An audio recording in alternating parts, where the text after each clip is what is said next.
You've ever walked in your garden, coffee in hand, ready to enjoy that peaceful moment, and your heart just drops. This was me this morning. I leaned over my child bed and saw not one, but two holes dug straight through it, and another right next to my rocket. No mulch, no protection, just bare soil and an open invitation for trouble. I kneeled down, ran my hands through the dirt, and thought, what is going on here? It wasn't the kids, it wasn't wind. Something had been here, digging deep like it was searching for treasure. That's when it hit me. We've had a few warm nights, perfect conditions for a nocturnal visitor. Possums found the one spot in the garden I hadn't covered, and I'll be honest, it annoyed me. But more than that, it made me curious because I wanted to know why they targeted this bed and how to make sure it never happened again. So I did some digging of my own. Here's what I learned and exactly what I did in order to prevent this or possibly stop it.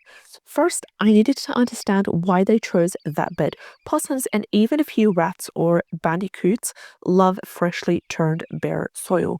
No mulch means easy digging. The child bed was rich in compost from the week before. It smelled earthy, it was moist, and it was full of worms. To a possum, that's a five-star buffet.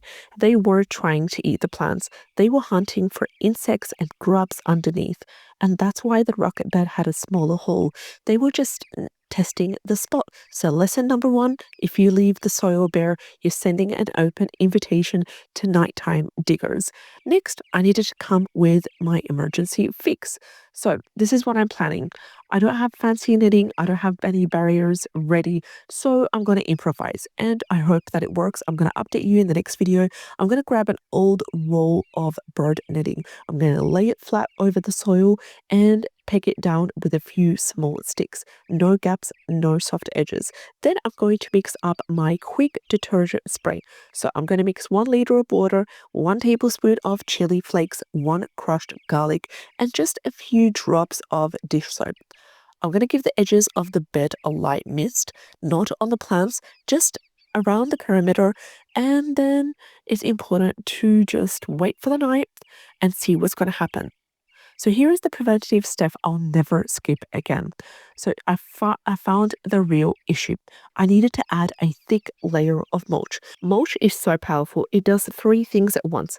Number 1, it masks the smell of compost and worms, so animals start to lose interest. And number 2, it keeps the soil cool and moist. So this will make sure it protects my greens.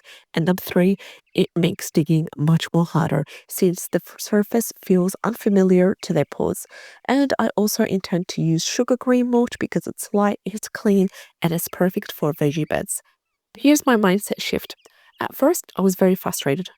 Don't get me wrong. I'd spent hours growing my food not to have it dug over overnight. So it's really disheartening. But here's what I realized. It's not about fighting nature. It's about understanding it and it's about working with it. The possums were not attacking my garden.